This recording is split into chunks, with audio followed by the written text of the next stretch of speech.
of knowledge from Benel Molina, the CEO of Aura Beauty and Wellness.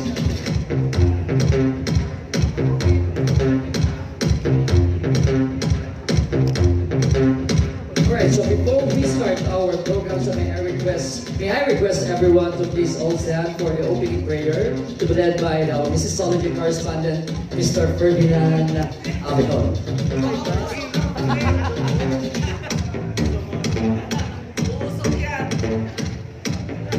Let us put the presence of the Lord. Dear God, thank you for all the blessings that you have bestowed to us, all the graces, and all of your giving us this good event for today. We ask your guidance and blessings for our 5 Mrs. Philippines international candidates who will be competing in their respective international competition this year. And we also thank you for giving us a good organizer that have been sending delegates internationally. We thank you all our friends who have been supporting us for this endeavor, and thank you, Lord, for all of this. Amen. So, please be seated again. Alright, so a quick recap. So last December 15, 2019, had a coronation of Mrs. Philippines International at Tanghalang Haribon, Insular Life, Alabang. Alright, so 11 out of 27 candidates who will compete in international pageant under Glamour Productions headed by Miss Man Guedo Aris of a Glamour Productions company and supported by the 3 Stars Production.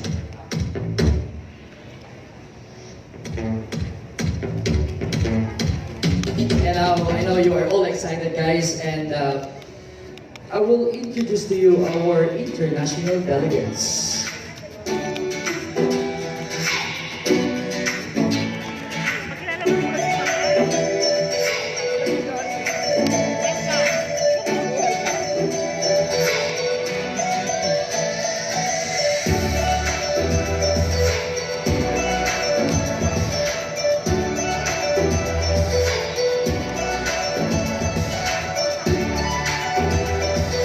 Alright, so our media friends, guests, and we are now introducing you. I am introducing you the international pageant winners. Our Mrs. Philippines International winners. So first up is Miss Mary Abigail Bayuga, our Mrs. Philippines National Universe, who will compete in Thailand this coming September 2020. A big hand for Miss Abigail Bayuga.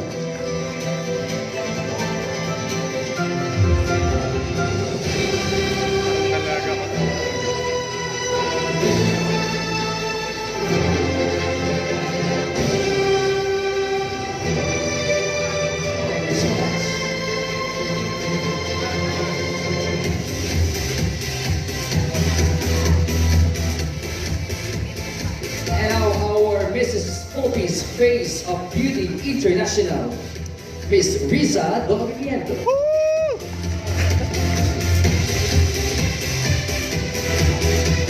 Miss Riza Dominiento will compete in New Zealand this coming August of 2020.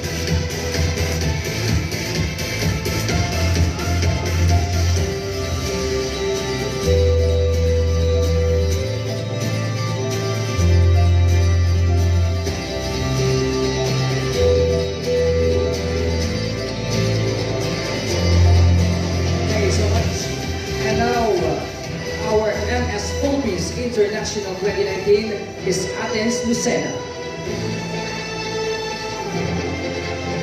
Please give her a round of applause for Miss Athens Lucena, who will compete in TKS Mrs. International in Singapore this coming November 2020.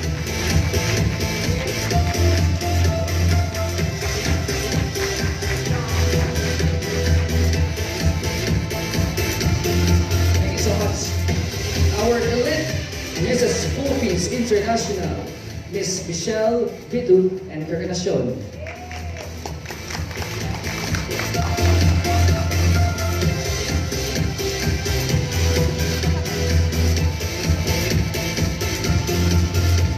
She will compete in PKS Mrs. International in Singapore this summer, November 2020.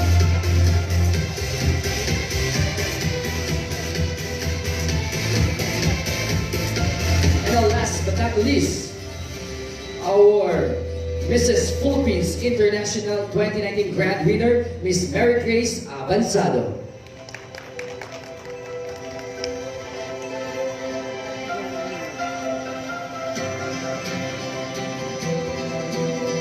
Also, she will compete in TKS Mrs. International in Singapore this coming November 2020.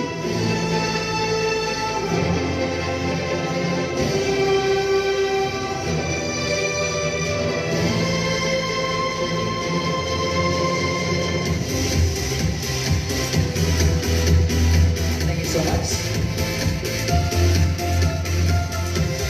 Alright, so a round of applause, guys, for the some of our winners ng Mrs. Philippines International.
Have a seat, guys.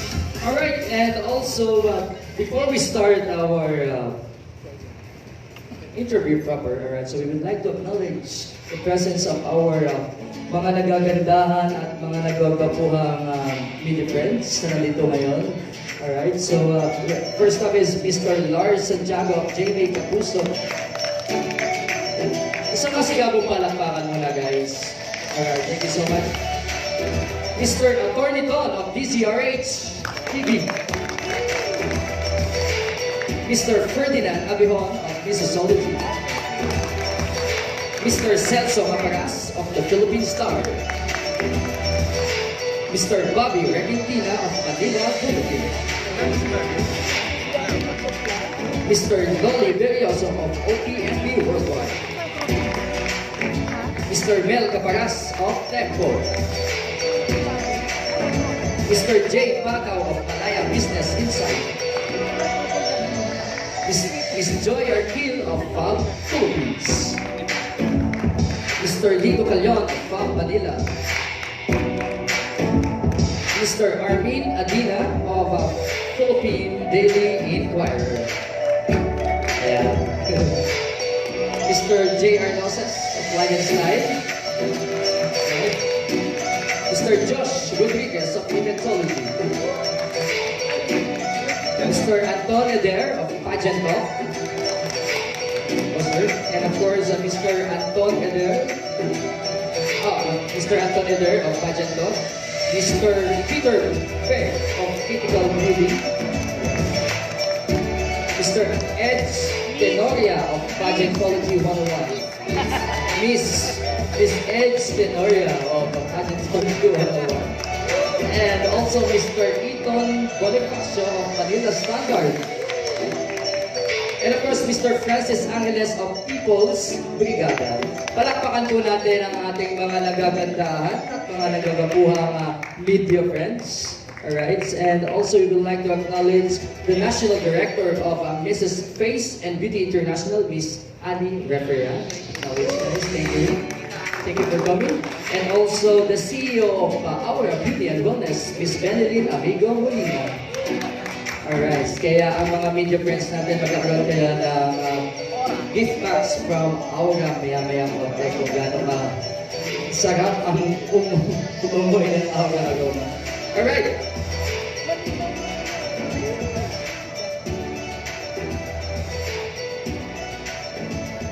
So before we start again the interview proper, may I call on the National Director of the Philippines and the General Manager of Glamour Productions Company, Ms. Maan Cueto Aris.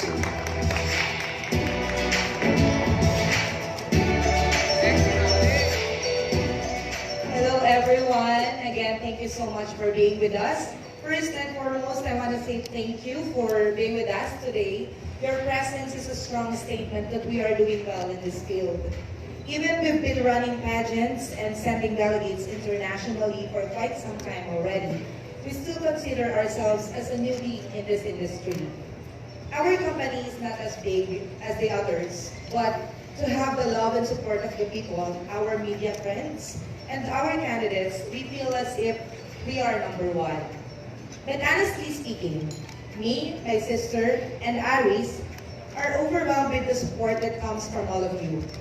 We are still young and we know that there's a lot to learn. And we are always up to all the challenges and new learnings. What makes us proud is to see how Mrs. Philippines International was able to uplift and open new doors for our delegates, whether or not they win a title in the international stage. We can say that somehow our pageant gave them a platform that they can utilize not just for their self-gain, but most importantly, to inspire others and become a tool to several outreach missions. And with that, we feel accomplished. It is going to be a crazy year for all of you, for all of the Mrs. Philippines International delegates. And we cannot wait to see what would be their journey to the crown. I know it's not going to be easy, but I want to let you all know that no matter what, it's going to be all worth it. I would also like to take this opportunity to say thank you to our dear sister, TKS Mrs. International owner, Madam Beverly Tan, for being so supportive.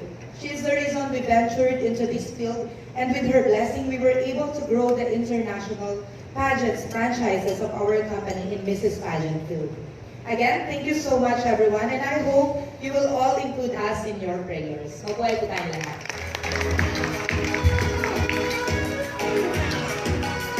Thank you so much, Ms. Maan Cueto Aris, the General Manager of Glamour Productions Company. Okay, so our media friends, we will proceed now to the question, the interview round. Alright, so sino po yung mauna? Noli Berioso. Mr. Noli Berioso. Oh, alright. Candidate number one is Noli Berioso. Mr. Noli Berioso is OPNB Worldwide. Good afternoon, everyone. And first of all, congratulations to all the winners of Mrs. Philippines International 2019 to 2020. So, my question is, as the winners of Mrs. Philippines International for 2019 to 2020, what will keep you busy for the rest of your reign? I mean, aside from competing in your respective international pageant, what will make you busy? Hi, Sir Noli. Thank you for asking me that.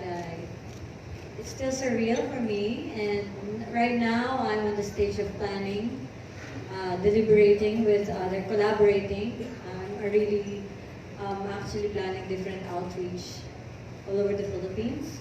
I'm actually in contact with people, focals, who can help me reach out further.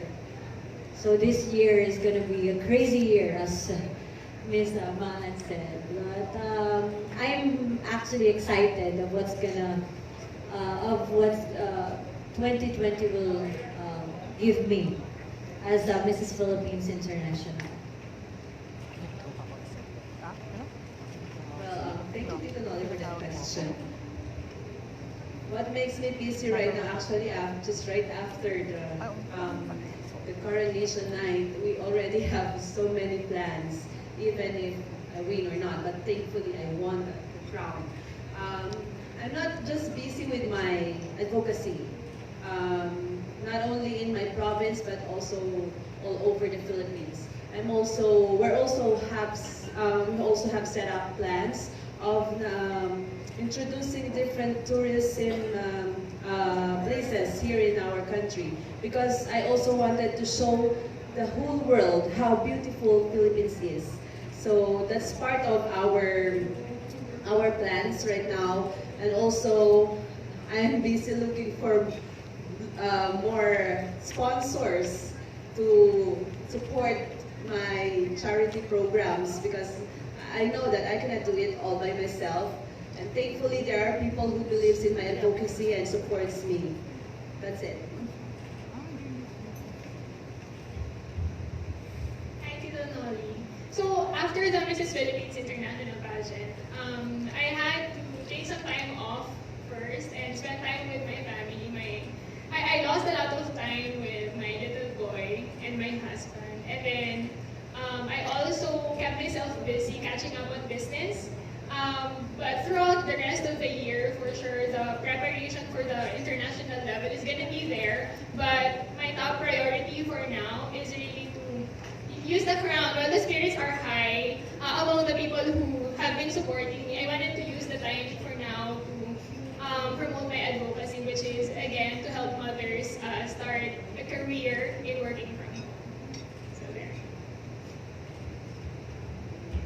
Thank you for that question.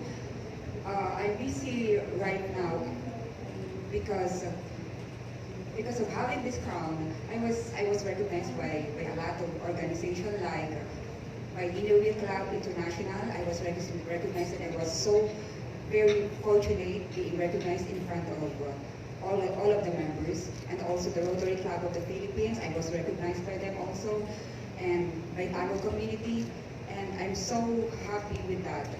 And with this crown, I would like also to rather starting using my crown already to use my advocacies, which is health and wellness, and so that I could be heard by a lot of married women that I want all of them, most of the married women, to be healthy, because for me, health is wealth.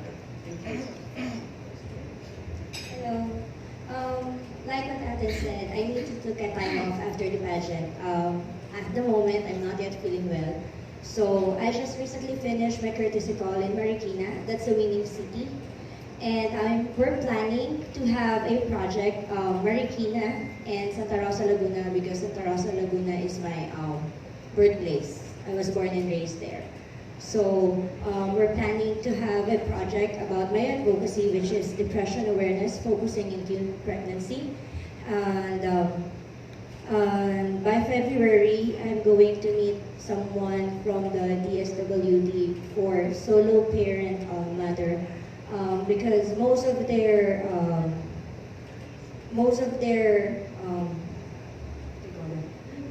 mothers there are ages or ranges in 14 to 50. That's it. Okay, malang question na. Of course, alam naman natin lahat na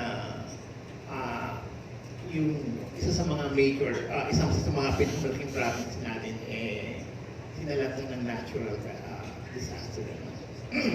So, as bilang mga Mrs. Philippines winners, alam ko may mga kanya-kanya rin kayong advocacy. But aside from that, may nagawa na ba kayong action to help yung mga kababayan natin doon, or may mga plan kayo in the coming days para matulungan sila?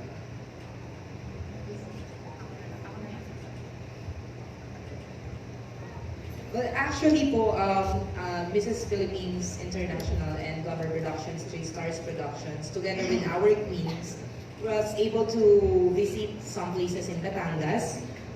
We were able to let them, to give help to them and to distribute some relief goods.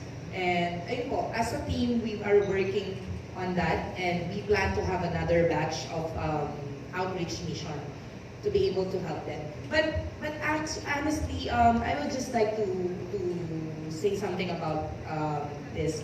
I believe that we have to be like prepared to whatever it is gonna happen, because dito po sa atin talaga, because we were able to travel some other countries. Dito sa atin, we lack on the facilities pagdating sa mga ganitong sakuna, mga disasters na ganito. So, sana doon magkaroon ng focus din yung ating government together with some private institution to be able to be prepared more para sa mga ganitong pagbagay po. Ano po, yun lang naman din po yung gusto namin iparating as an organization that uplifts women, and we believe that together we can make things possible po. Ayun po.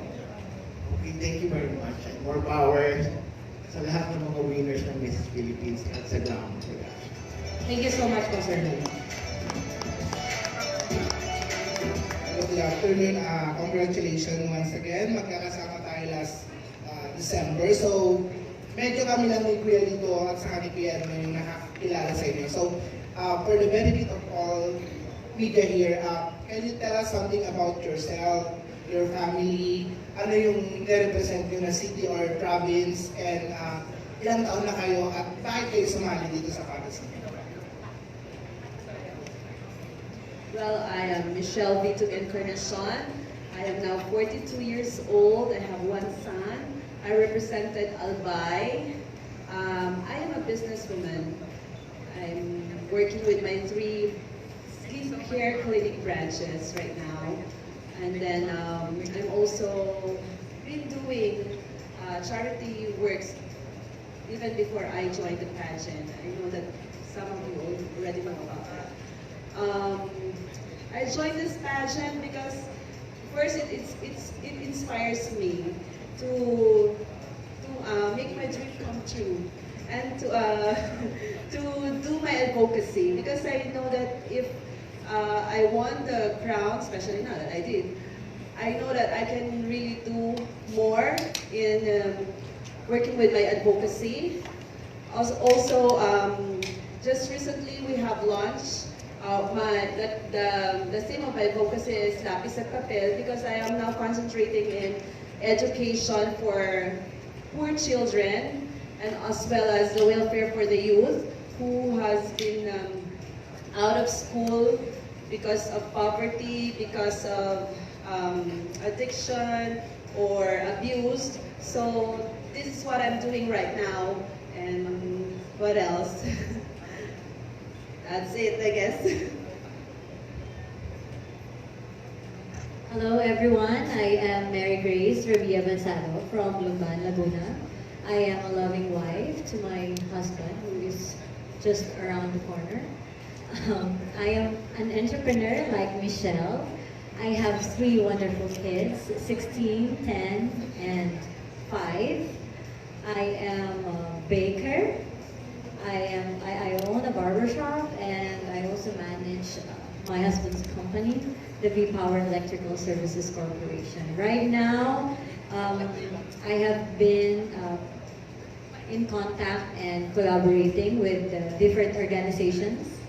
But before Mrs. Laguna pa, I'm really having programs raising awareness and prevention of child sexual abuse. Kasi I believe really it's very epidemic. It's silent, but it is epidemic. So at the moment, still planning. In the near future, for sure, makikita nyo yung mga plans na currently namin, na ongoing, it will come to pass. So, thank you po again for coming here. Once again, I am Mary Garisa Gonzalo from Lumban, Laguna. Hi everyone, good afternoon. My name is Athens Lucena. I'm from Parañaque City. I'm 30 years old and I have a baby boy right here. He is turning 7 this Friday. So there. The reason why I joined Mrs. Philippines International is because I joined back in 2017, but well, unfortunately, I wasn't able to bring home any crown because I wasn't Miss back then. And then I felt so challenged. I used Mrs. Philippines International as an inspiration for me to lose weight and gain the confidence back. And I feel like it worked. I think that it worked. I'm here right now, so I think that it did. Even before Mrs. Philippines International as well, just like Mary Grace, I've been helping mothers. I've been helping some mothers start a work from home career because that's the business that I'm doing. I'm an entrepreneur, by the way. I run a small outsourcing agency from home, and the people who works from me are all mothers. They are all working from home as well. So right now that I'm already here as your Miss Philippines International, I'm just using this moment to promote education about that kind of earning opportunity for mothers. I am Risa Durmiendo. I represented Taguig City. I am 55 years old and I am a mountaineer. I climbed 11 mountains already, including the highest mountain in the Philippines, which is the Mount Apo. I climbed it for 4 nights and 5 days. It's too many to mention. I'm also grand champion again of Argentine Tango. I'm so proud to make mention about it because it's my dream to be a grand champion of Argentine Tango dance. And I have a business for 30 years. It's not a joke handling a business for 30 years. Handling people, we are sending people abroad. It's headache to me. And I'm also a mother of 23-year-old daughter. She's now studying in Australia. And this crown of mine is very useful to my club because the delivery, as I'm always saying about it, and Rotary, because I feel that I could have a bigger scope of job, and I always believe that many hands and many brains can work better than one. Thank you. Hello, good afternoon. I'm Marie Abigail Abalos Bayuga. I represented Marikina City because I cannot represent Santa Rosa Laguna as I was not able to join Mrs. Laguna pageant. So I want to come back as well. I joined Mrs. Philippines International 2018 and unfortunately I did not win anything. So I come back to make sure that I am well prepared and that for any of the 8 titles that we're vying, I can bring home one, and I'm very lucky because I have one. I am an executive assistant in a prestige accounting firm here in the Philippines. Our office really manages or really promotes a work-life balance. So even though that I'm working as an executive assistant, I can still fulfill my duties as Mrs. International, Mrs. Philippines National Universe because of my office is very supportive. We just need to let them know our schedules for anything. That's it.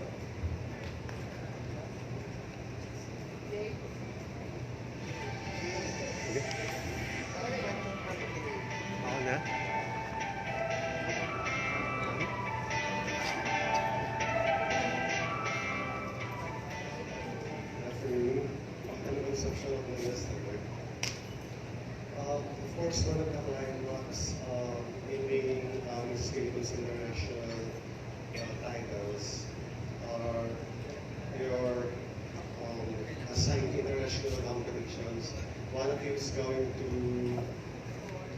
Thailand, the other one to New Zealand, and 3 of you are going to Singapore. what excites you most about this international competition, and what will be your baon pasabog?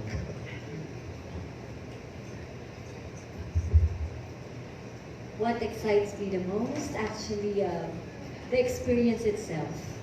I don't know what's gonna happen there. I don't know what the pageant will give me as a beauty queen. So overall, everything actually excites me. And what pasabog do I have? It's pasabog. I will not say it to you. Wait for it. Just wait for it. I'm just glad and excited because at this early stage, we're still planning. Planning and praying for what will happen in the international arena. So, Sir Eton, one of these months, you will see our pasabog. So very unexpected. Thank you. Michelle. Well, I am very much excited, of course, that first it's going to be my first international pageant. Wow, I'm so happy and excited to represent the Philippines. At my age, I hope I can win the crown. Well then, of course, I am also excited meeting different people. Siyempre yung mga co-candidates ko na mamimit doon. So happy ako ng ganon kasi another set of friends na naman. And for the pasabog, my team is working on it actually. And soon you will know, and you will be really like, wow, pasabog talaga. Yes. You have just seen one of it, right? Sa mayon. Sa mayon.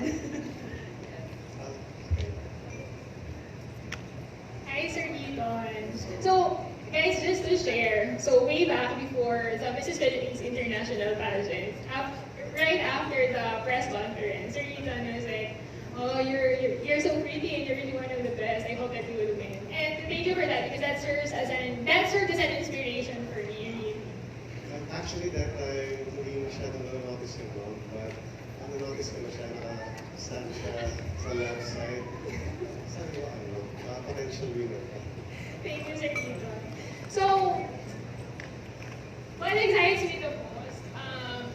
For me, it's the people that I'm going to meet because it's in an international level. You don't know the culture of the other people that you're going to meet, and that's what really excites me the most. You know, learning about other people's culture, how are they as beauty queens, how do we treat other people, and how I can represent our country in front of many other queens is what excites me the most. As for the pasabog, so that's really hard to answer right now. I feel like during the Mrs. Philippines International coronation night, the pasabog for me was the gown because me and my team have really prepared for it. As far as the international level goes, we haven't really planned anything yet until we have all the details. But definitely there's going to be one. Thank you. Maurisa is going to New Zealand, one of the most beautiful countries in the world.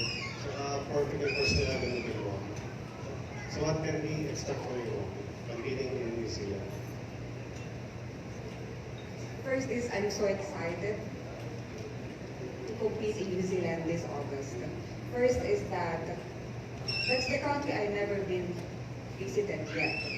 And I heard that it's a beautiful country, and what excites me to join is that I wanted to promote Philippines. I wanted to show to the people there and to my co-candidates, that we are Filipinas are beautiful, not only beautiful but beautiful at heart, and we are beautifully fit also, and we smile beautifully. That makes us beautiful inside and out. That's our place of beauty. And so, and message. Hello, Sir Ethan. I'll be competing in Thailand. What excites me is, aside from meeting different people, I'll be able to know their culture and other countries' culture. Kasi syempre, di ba, sama-sama kami doon, hindi naman yung taga-Thailand lang, taga-Pilipinas lang. So, doon mo matitest doon natin may papakita kung may pro-promote na yung mga Pilipino marunong makisama, mababait, magagalang, and hospitable in some ways, right? For my pasabog, hindi ko pa rin talaga siya masasagot ngayon kasi nagpapagaling pa talaga ako. Pero nagmi-meeting naman kami. Siyempre, kailangan natin paghandaan yung title, yung damit, and yung Philippine culture natin, kailangan doon talaga tayo makikilala. Lahat dapat nandun na. So, for that, maybe one day, malalaman nyo na din po. Pero for now, excited lang dahil may represent yung Philippines sa ibang bansa. Good luck to all of you. I have last question, but I have friends who are already mothers like you, especially in the Philippine National Police, and they have plans to join also. They have little bit of apprehensions about themselves. What tips or tip can you give to mothers like them who'd like to join beauty pageants, like what you join, but who have apprehensions about themselves?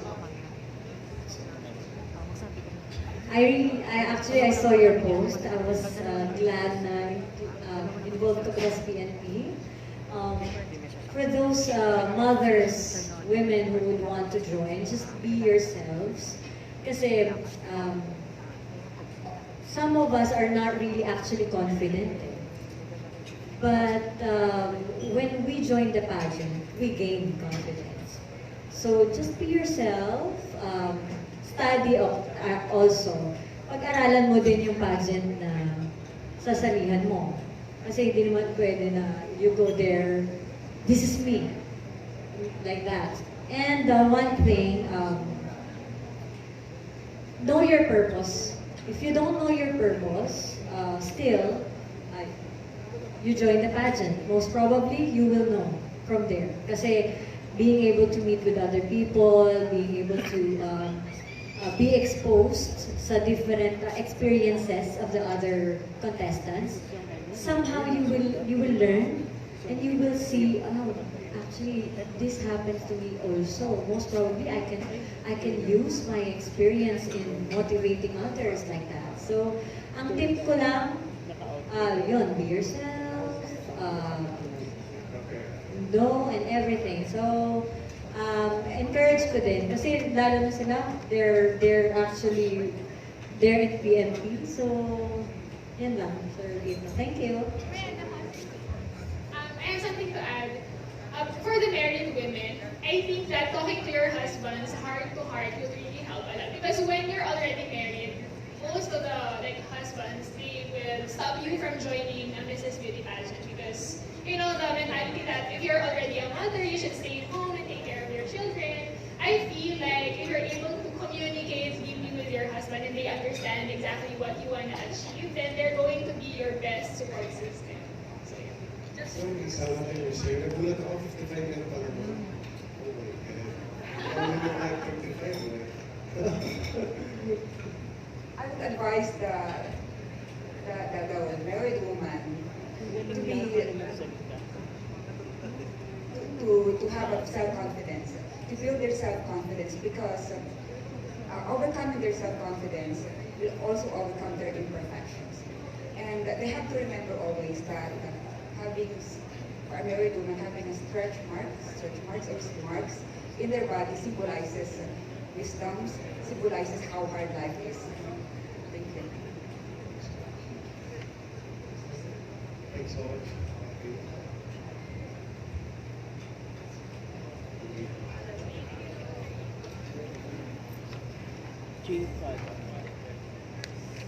Hi Denise. Related congratulations and few round of finals. Jay Papa from Manila, this is exciting. My first question is, do they have a collective effort to see us as the winners of this pageant? Yes po, the Mrs. Philippines International Pageant's main advocacy is the Crown for Compassion. So when it comes to the Crown for Compassion, it talks about a lot of things that you can do with your compassion. So we can utilize the crown to do something good, and that's what we are focused on in Mrs. Philippines International. That's the collective one. Thank you very much. And for the ladies, just one question for all of you. as winners of Mrs. Philippines International, the three of you will be going to just in Singapore, one same pageant, the other two to Thailand and New Zealand. Am I right? Okay. We have experienced so many things, both bad and good, but more of the bad, for the first month of the year 2020. What is your message to the people, your fellow countrymen, as ambassadors of beauty and goodwill for the rest of the year? One is God loves us. God sees what is happening to us. No, there are things that we cannot change, and we should know how to accept those things. And there are things that we can still change, and we should have the courage to do something to change those. And we should also ask the Lord for understanding, the knowledge to know the difference between the two. Because that's the easiest way for us to feel better despite of all this disaster or what is happening around us. But of course, this is also a call for us to be prepared. Because as what they said, God forgives, people forgives, but not the Mother Nature. So we should know how to take care of it, give value to our environment, and of course, know how to be prepared next time that it will happen. We know that this is a natural disaster, and like the Taal volcano, it's been there for all the time. But it is for us to know what to do next time. I hope the government will have a call for this, and also as Filipinos. That's it. Thank you. Said in Ecclesiastes 3, there is a time for everything, a time to be happy, a time to mourn, a time to smile, a time to cry. So I believe this is now the time for us to go back to our faith to the Lord, because we actually don't know what's going to happen. We are not in control of anything. So to my fellow Filipinos, just stay faithful, go back to our faith. Only God is in control of everything, and whatever happens, it is said in the Bible that whatever happens, God is in control. He has purpose and plans for everything. So just stay strong, be strong. We are here. Let us unite. That's it. Thank you. I should say that in everything that's going on, we should continue to pray all together and hope for the best. I think that with the past calamities that happened in Batangas, it is not only a wake-up call for all of us to pay more attention to Mother Nature, but also it is a moment for us to celebrate, knowing that, Filipino people could work hand in hand in times like that. We should look at the brighter side, that although it is sad, it is disheartening that a lot of people have been away from their homes and have gone through that calamity. Looking at the brighter side, we have all worked together in helping those who needed the help the most. For the unfortunate people, just continue praying, and God will help all of us. And for the government also, we have to help those people, and all of us should be together hand in hand. And with that disaster and some other, we have to be united, and we have to be focused and pray all the time. For me, this is a message for us that we should stay faithful to our religion. Kahit ano pang relihiyon natin, hindi ka man Katolik o ano ka man, kailangan yung pananalig natin sa Diyos nandun, hindi nawawala. Kasi aminin man natin, madaming hindi talaga nagdadasal or hindi naniniwala. Pero sa panahon ng mga gantong sakuna, kanino lang ba tayo lumalapit, di ba? Kasi siya lang naman din yung makakapagligtas sa atin. And masaya ako kasi umpisa pa lang nung nangyari yung sa Taal, lahat na ng Pilipino nagkakagulo na sa FP at ang hinahanap nila is paano maipaparating yung tulong sa Batangas. So doon pa lang makikita na buong mundo na ang mga Pilipino ay may pagkakaisa talagang tumulong. On a lighter note naman po, sir, I believe naman na parang movie lang yan. Sa umpisa, binubugbog ka. Sa huli, ikaw pa rin ang panalo. Tama po? FPG. Di ba nga? Okay po. Sige. Congratulations again, ladies. And again, ladies, and good luck on your international pageants. Hello, good afternoon. Ako si Robert Elitin ng Manila Bulletin. One question lang po. If there's one piece of advice or anything you want to teach young girls these days, ano kaya?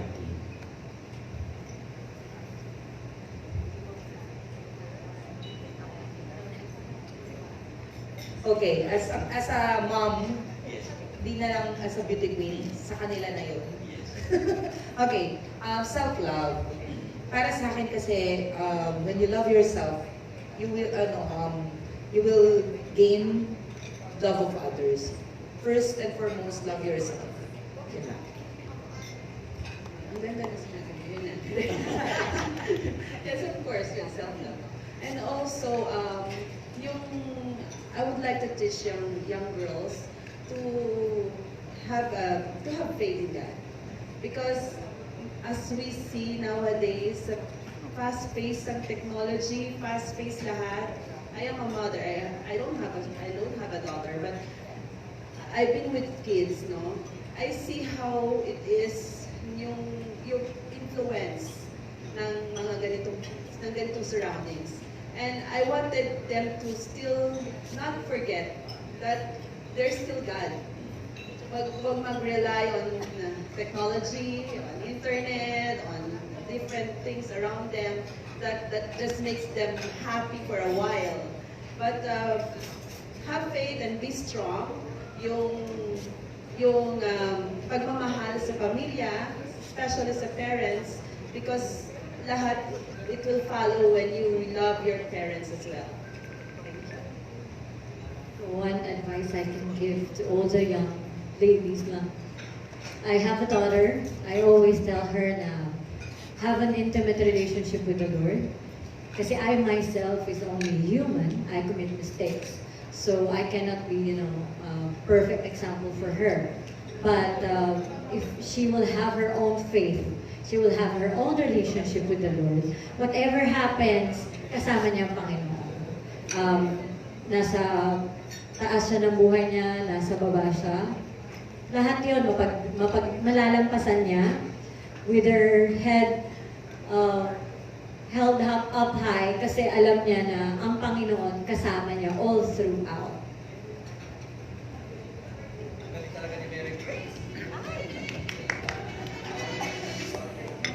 Back when I was a teenager po, I've made a lot of mistakes in my life. And as a parent now, I know exactly how my parents, I can visualize how my parents have gone through during that time that I was a teenager. And there are times that I've been wishing that I could go back and correct those mistakes. One thing that I would advise the younger generation is to never be afraid to make mistakes. But always keep in mind that you should listen to your parents. You don't have to do exactly what your parents will tell you to do because we have our own minds. We are gifted with the ability to make decisions for ourselves. But again, never be afraid to make mistakes, and then just always take the advice from your parents. Hey, Bob. Given a chance to advise a little girl, I would advise her to give her self-respect. Because if she will respect herself, it follows love. She will love her parents, she will love her environments, she will love everybody. And the second one is she needs to be a good leader.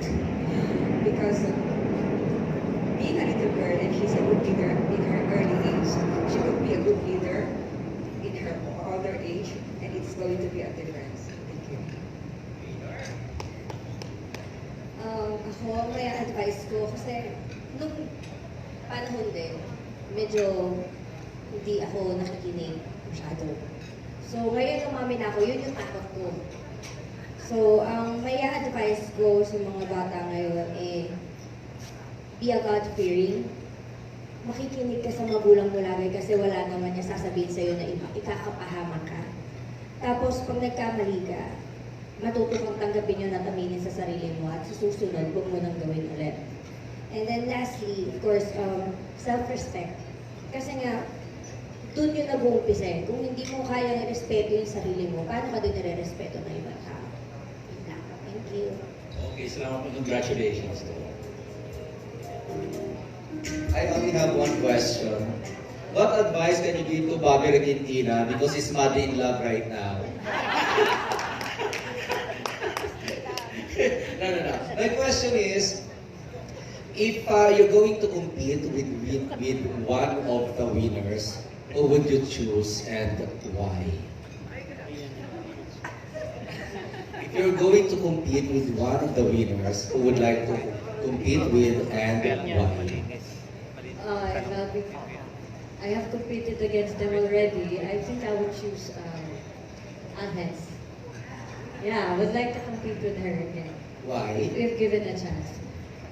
Yung why ang mahirap dun eh. Yeah, actually it excites me the way she answers. I like, and I among these ladies, kasi I cannot choose Riza. She has been, she's been saying, like that, this and Dali. So Athens is the most probable contender that I would like to have probable contender that I would, choose to contest with. And that matters. May laban kaya. Hindi, Michelle, si Michelle. O lahat kayo sasagot. You can also compete with Maan. Pero matatagalan ka ng corona. Okay lang. No, seriously, I want to compete with Grace. Oh. Yes. Okay. Parang may pagkahamon na No, not like that. Because, her personality is really challenging. I've seen her na, she's a knowledgeable person. She has so many good thoughts. So, ang sarap di ba yung gano'n? Yung makikipag head-to-head kasi someone who is also, you think like you. Diba? So, yes, of course. Pero na talaga, kapag kalalaban ka, doon na sa mas mataas. Yes, of course. Kailangan yung Si Risa. I will be competing with no one because I'm still competing with myself. That's all I can say. But you really have to choose. Yeah, that's my question.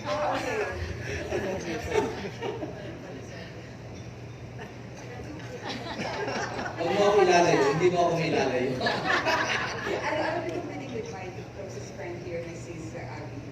Why? Why? Because I know that she'll give way.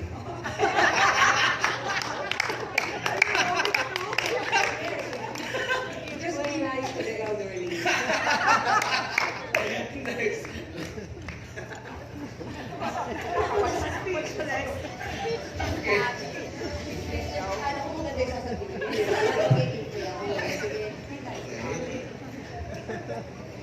You're gonna compete with Risa because you're going to give her the time. Because she's senior than you. Okay, who? Who among the other queens?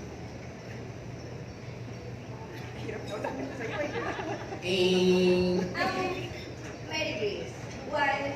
Kasi si Mary Grace, since magkakalapit kami ng number, she knows a little bit of my story. So, andun siya, ina-uplift niya talaga ako, like always reminding me, huwag kang malikot, smile, mga gano'n. Siyempre, gusto ko naman, pag maglalaban kami ulit, yung mga naituro niya sa akin, makita niya naman na, hey, nag-improve itong bata. At saka, siyempre, gusto ko din naman makipaglaban sa isang tao. Talagang nakita ko na siya kung paano siya sumagot. So, siyempre, di ba, pag comeback mo, kailangan, pasabog ka. Last. Ang hirap, kaya pinakulit ko yung sarili ko, pinupush ko yung mic. Ako, attorney, although ito talaga yung title na talagang in-aim ko the Miss Philippines International title. I would compete with Mary Grace. Kasi siya na yung ano eh, siya na yung grand winner eh, siya na yung ano. Siguro dahil nung nagsipon-sipon, ano, And so, since Italian Grace pa.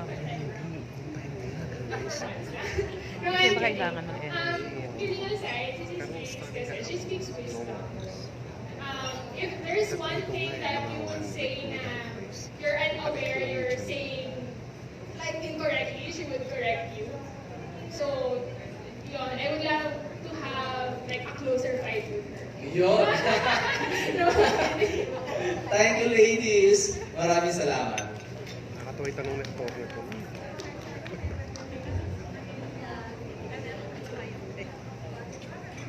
Love life naman daw. Hello, good afternoon. Armin Adina from the Philippine Daily Inquirer. Saset ko lang correct over. My question is, with the emergence of so many pageants for married women or mothers, not only in the Philippines and around the world, what message do you think does that send to the world? Why are we having so many pageants for women like you? Maybe we can start with Miss Michelle going to your right. This only means one thing, that women now are empowered. Women now realize their value in their society, and that's a good thing, because as I do believe that we should not stop ourselves from, we women, we should not stop ourselves by just when we become wives or mothers. It doesn't end from there. We still have to do so many things in our lives, and this is one of it. Achieving more goals, reaching your dream, and working on whatever advocacies you believe in. So I guess this is a good one. Thank you. It's a different era now, unlike before that women are really domesticated. Right now, I can see that right and left there are really pageants for mothers, and for me, no, it is in my perspective that I think one thing that they really aim is for the mothers to have the opportunities, the second opportunities that they would have after, you know, getting married and everything. So just continue what they started for me, no, and I can say now, having been able to win the Mrs. Philippines pageant, just like most probably the other winners as well, it made them more confident and more purposeful in their lives. So for the organizers, just go on, continue what you do, because you help us, the mothers, you help more women that you could ever imagine. I think that this is a time for all of us to realize that our aspiration to become beauty queens shouldn't stop when we become mothers.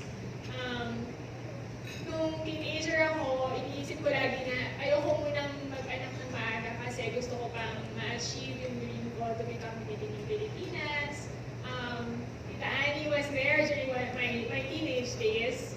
She was helping me mamagyan ng Pilipinas sa screening. And then, it didn't happen for me because I got pregnant. And I thought that it was the end of it all for me. I was devastated, to be honest with you, na naging mother ako at the age of 23.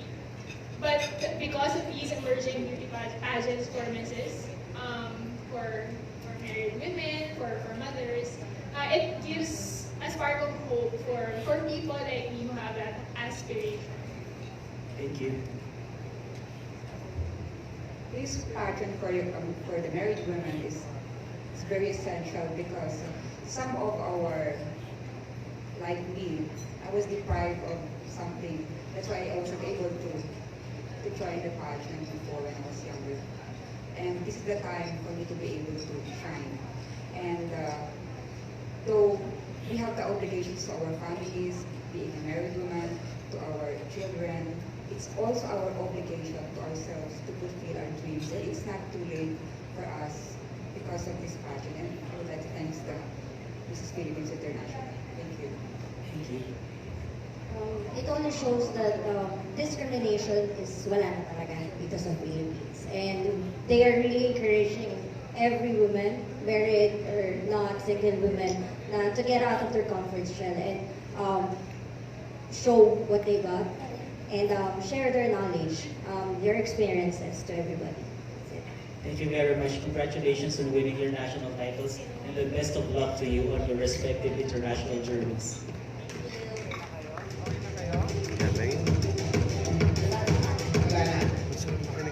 Last question. Congratulations once again, and last question for Ms. Maan. Can you share with us what's your plan for the year 2020 for Glamour, 3 stars, and for Mrs. Philippines International and Little and Teen Princess Philippines?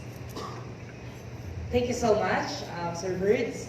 Well, it's gonna be a busy year talaga because simultaneously there are pageants na magko-conflict with the schedule ng mga pangbatang pageants namin, international and also sa ating mga misses. But then, I believe that it will be managed properly because I have the support ng team namin.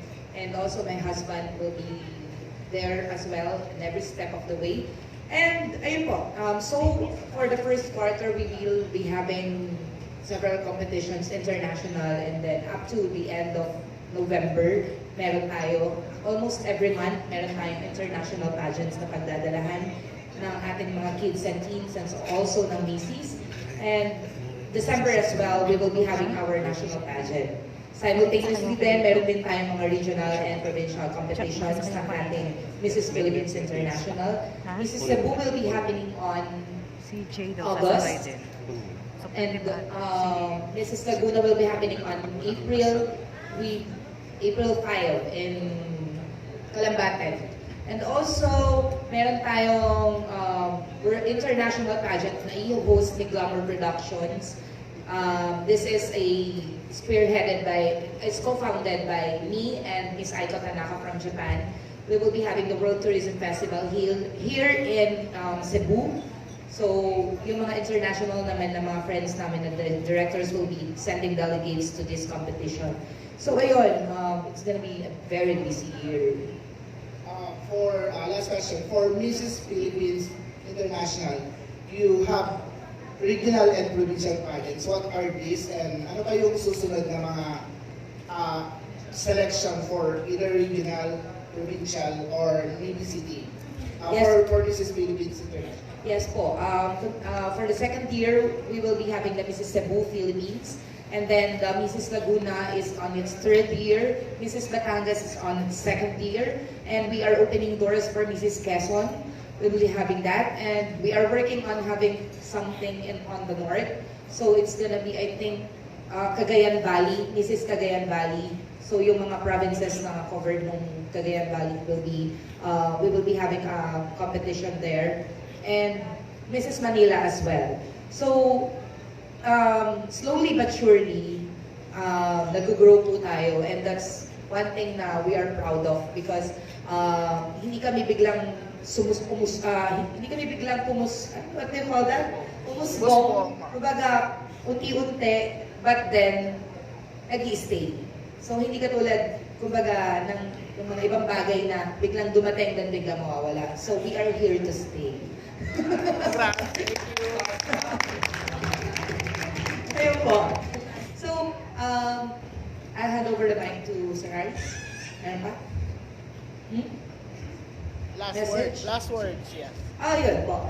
Maraming salamat po again. Lagi ko po itong sinasabi. Kung hindi po dahil sa inyo, siguro hindi rin kami makikilala. And because of ng pagmamahal niyo po and support niyo sa aming company, nandito pa rin po kami. And huwag po kayo mag-alala because we will never forget all of you because you have been with us all these years.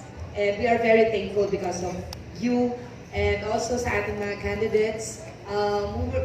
Team Cebu weren't able to come here today because of some conflict on schedules and also other winners of our Mrs. Philippines. But we have 10 competitions na sasalihan ng iba't ibang crown keepers natin. So watch out for that. And also, sa ating mga twins, we wish you all the best. So don't forget, nandito lang kami, no matter what happens, whether or not you win in the crown in international, but we hope so. But if ever, we still have, some things that we can do together. And ito, I just want to share with you this. Kasi ito, shared with me as well from Madam Beverly. So she said to me that don't pressure yourself to win. Because you don't have to win. You just have to enjoy it. So yun din yung gusto ko gusto kong malaman nyo na winning is just a bonus. Winning a crown is just a bonus. The whole experience, you're already a winner. So congratulations and good luck on your journey to the crown. Thank you so much, guys. Thank you so much, Ms. Mahan. And of course, palakpan po natin again our international delegates for representing Philippines. We will have an international pageant schedule. Alright, so Mrs. Heritage will be on April 2020, so represented by Ms. Riz Evio, our Mrs. Tourism and Culture Universe. So for our National Director is Ana Reperea. And also Mrs. Continental will be held in India. Alright, so on August 2020. Alright, so Mrs. Queen of the World. Ang mag-represent po ng ating Mrs. Continental is Miss Best Teledua of Pinamungahan, Cebu. And also Mrs. Queen of the World. Represent po ni Miss Melanie Trani of sa Myanmar po siya on April 2020. Pero mukhang dito daw po sa Philippines gaganapin ang Mrs. Queen of the World. And also we have Mrs. National Universe. Ayan po si Miss Abby Tico ang mag-represent sa Thailand po yan on September 2020. And also Mrs. Planet. Alright, so ang magre-represent po is Mrs. Cheryl Dakua at magkukumpit siya sa Bulgaria, Europe. And also Mrs. Face of Beauty International is coming August sa New Zealand, Miss Riza Dormiendo. And Mrs. Elite Philippines, or Mrs. Elite International, Mrs. International, and MS International will compete in Singapore this coming November 2020. So palakpakan po natin ang ating Team Philippines. Alright, so again guys, sabi nga, yun nga, don't pressure yourself, mabuhay kayo, and sabi nga ni Kobe Bryant, alright, so if you're afraid to fail, then you're probably going to fail. So enjoy for the rest of your pageant, and maraming salamat po to our media friends.